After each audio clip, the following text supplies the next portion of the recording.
Evening मंडळी, कशा आहात तुम्ही? हा व्लॉग कालचा आहे. कालच्या व्लॉगची सुरुवात झाली झोपून उठल्यापासून. झोपून उठली, चादर वगैरे घडी करून ठेवली, चहा वगैरे घेऊन घेतला, आपली रूम नीटनेटकी केली. त्यानंतर मित्राचा कॉल आला होता, त्याला शॉपिंग करायला जायचं होतं. तर तो मला घेऊन गेला. त्याचं बोलणं होतं की तुझी चॉईस चांगली आहे, चाल माझ्यासोबत कपडे घ्यायला. मग कपडे घ्यायला निघालो. जिंजर मॉल पाशी जाऊन त्याला भेटलो. पहिले आम्ही चहा वगैरे घेऊन घेतला, कारण मी झोपून उठल्यावर काहीच खाल्लं पिलं नव्हतं. म्हणून त्यामुळे चहा वगैरे घेतला, थोडा फ्रेश वाटत होता. मग त्याच्यासोबत निघालो शॉपिंग करायसाठी. त्याला शॉपिंग करायची होती, कॅज्युअल वेअर घ्यायचे होते. माझ्या दिमागात एकच शॉप होती जिथे मी नेहमी जातो, ते म्हणजे स्टेप अप. ते आहे पाटणकर स्क्वेअरमध्ये. आणि तिथे जाऊन शॉपिंग वगैरे झाली. या दादाला भेटलो, शॉपचे ओनर आहे. फायनली शॉपिंग वॉपिंग संपली. मग घरी यायला निघालो. सायंकाळी बाहेर जायचं होतं मित्रांसोबत, तर तिथे निघून गेलो.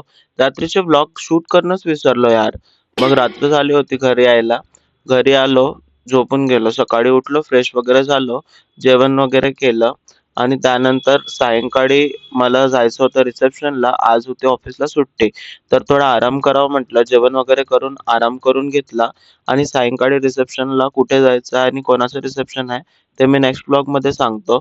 बाय मंडळी, keep supporting. Thank you. Next ब्लॉगमध्ये भेटूया.